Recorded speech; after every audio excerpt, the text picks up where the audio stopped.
Hi everyone, my name is Monika. I'm a first-year medical student at the Kansas College of Osteopathic Medicine, and today we are here with the lovely Dr. Chedid, and we're going to be asking a couple of questions just about your journey and your experience as an educator here at Kansas Com. So I'll be introducing you. You are a physician, an educator, and all-around medical queen, and we are very happy to have you joining us here. Thank you, Monica. Thanks for such a warm introduction. Of course, yeah. And so, for some background, Dr. Chedid is a faculty member, a part of the Biomedical Sciences Department. Could you give a couple of the classes that you teach students here? Yes, of course. So I teach microbiology, physiology, and pathology. So it differs between the first and second year. Most of my first year is within microbiology. Mm-hmm. And then in second year, I have much more physiology and pathology topics within the GI, the gastrointestinal tract system, and endocrinology. Right. So, yeah. And as a first-year student, I will say microbio is a very daunting topic, and you make it that much better to get through. Oh, thank you. You guys are amazing. First of all, in class, the students are so interactive. They do a great job answering questions, asking questions, just engaging in the material, and it makes my job a lot more rewarding. Yeah, and I think just you have a very calm and chill demeanor, and it almost makes it feel like you're our friend and you're one of us. Thank So I you. think that really also adds to the experience, and it really enhances our learning. Thank you so much. It means a lot. Oh. Well, getting into the first question here, could you describe your path to becoming an educator and a doctor as well? Yeah, so ever since I was a kid, I love teaching. I've been tutoring across many different topics, but after graduating medical school in Lebanon, I wanted to try medical education. And so that's when I applied for tutoring here at Kansas College of Osteopathic Medicine. And the students made the experience so rewarding. I loved learning, and it was so nice doing that while seeing students grow and learn and just really engage with the material. And that inspired me to pursue really education as a full-time career. Wow, so I think that it's really interesting that you started off as a tutor here at Kansas Com. Yeah. Could you talk to us a little bit about that? What brought you to working here, and what are some of the topics that you were tutoring? Yes, of course. So when I first started I was just tutoring maybe 2 to 3 hours a day. Okay. And but I just loved it so much. Mm-hmm. It was so nice being exposed to different topics, to different questions, different materials. So I was able to see a wide scope of medical specialties and topics that students wanted to really discuss and go over. After that, I decided to really do that. I'd be doing it maybe for 10 hours a day, or I'd spend so many hours just tutoring as a part-time. That really sparked my interest in just doing this as a full-time career. Right. And yeah, so that's kind of a bit of the path towards that. Okay, great. And you described that you went to medical school in Lebanon. Could you talk to us a little bit about that? I feel like that's a really cool fact about you. Thank you. So yes, my medical school in Lebanon, it was very similar to here. So we do 2 years preclinical, and then we have 2 years of clinical education. In our preclinical years, it wasn't exactly like here. So we had a mandatory attendance. You had to go to class. Wow. It was taken based on the seat you were sitting in. Wow. So it's assigned seating. Assigned seating, exactly. Okay, that's crazy. Assigned seating, and it was an overall great experience.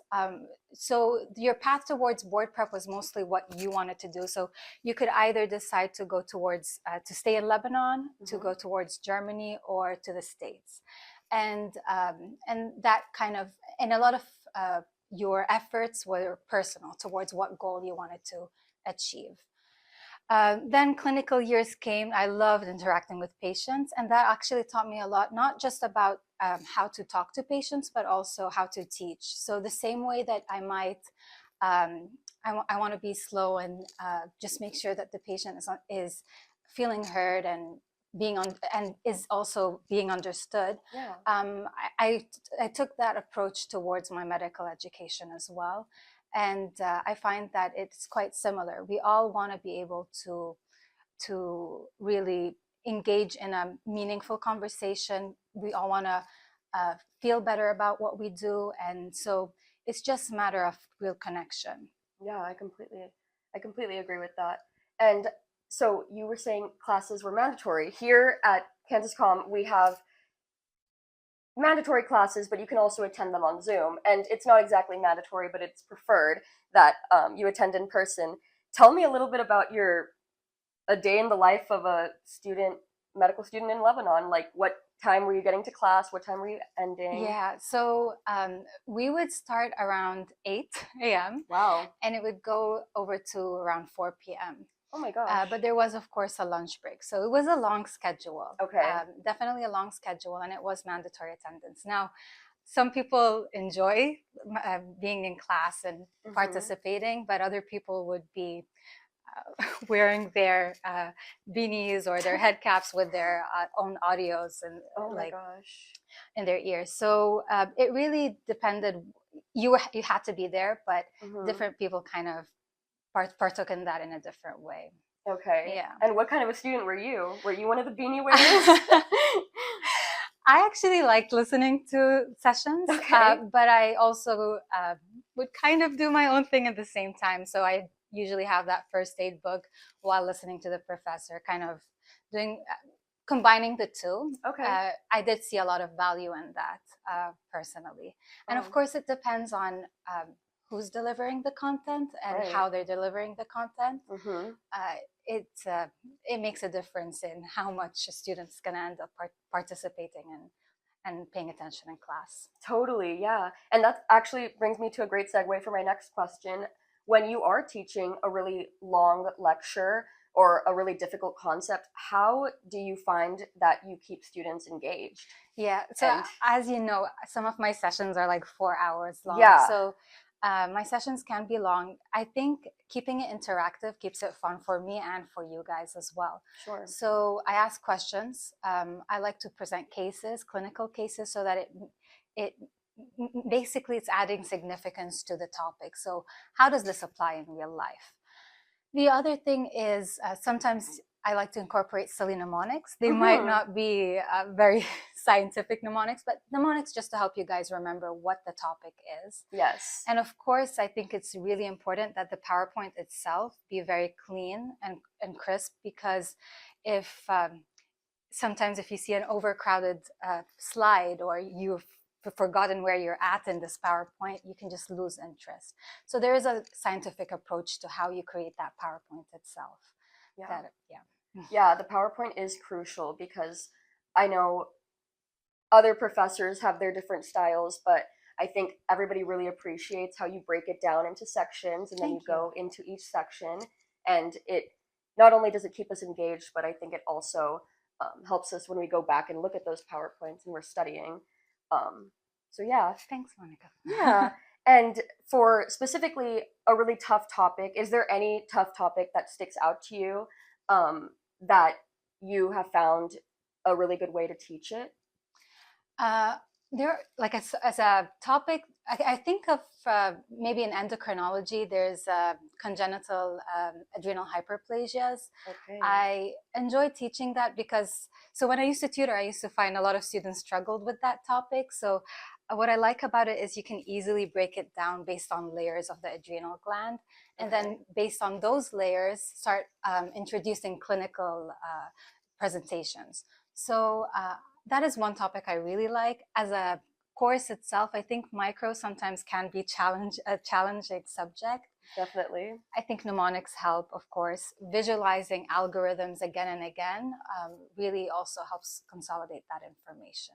Yes. So yeah, the visualizing is so important for me, at least, because I'm a very visual learner. So I know that for microbio, writing out the chart of gram positive and gram negatives was crucial for me to understand. For sure, yeah. Yeah. And what is your favorite mnemonic for microbio things? Microbio Do you things. have one in mind?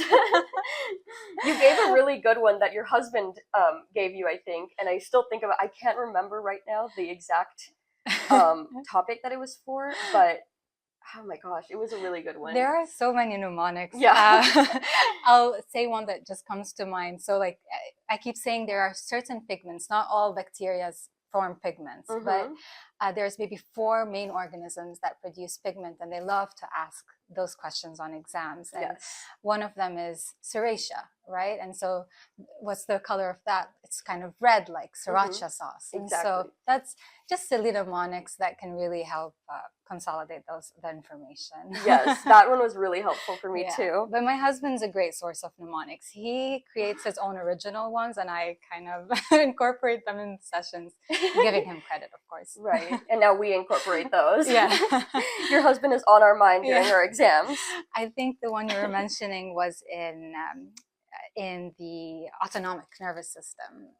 That's where he really went crazy with mnemonics. Okay, yes, I think it is too. Yeah, because they're really good. They're so helpful because it's just so much information all at once. Yeah. And it can be difficult to like compartmentalize all of that stuff. So having funny ways and funny things that we remember, it really helps. And oftentimes a lot of them are what students have created. So I totally encourage students to make their own mnemonics, maybe spend time in groups and just have fun with the material one way or another.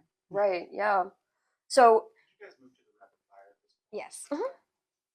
Okay, so we're going to be doing a couple of rapid fire questions. Just the first thing that you can think of. So, what is your go-to setup for lecture prep? So, I always have my coffee with me. Okay. So if it's up until maybe 4 p.m., that cup of coffee is with me to keep me energized. Nice. And then usually it's on a table setting. When I go home, I actually prefer to kind of lay down on the couch, work on that PowerPoint, enjoy maybe a bit of distractors around me. But this is kind of just my own way of preparing for sessions. Right, yeah, for sure. And what type of a coffee do you drink? Just black. Really? Yeah. Okay, that's just insane. Black. I've started to cut down a bit because I think they'd laugh at me in the hallway. I'd be always carrying that cup of coffee. Oh It'd be my like gosh. 5 or 6 a day. But okay. Yeah. What is the most overused medical buzzword that we need to retire? I think maybe a phrase like diagnosis of exclusion. Okay. Anytime a physician maybe doesn't know what the diagnosis is, it's a diagnosis of exclusion. It's just it's a label and we really don't know what it is. So. Okay. And last question, give us your favorite non-medical book or show recommendation.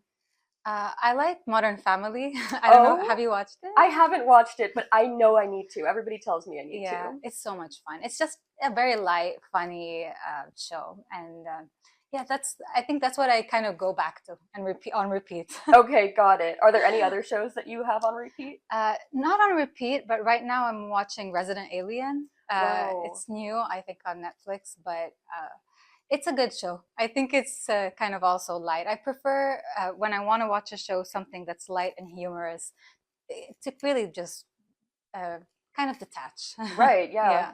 Okay, well, thank you so much for talking to us. The lovely, always fashionable Dr. Chedid. We really love you and we appreciate you here. I love you guys. And Monika, thank you so much. You're great. And it's always a pleasure talking to you. So thank you.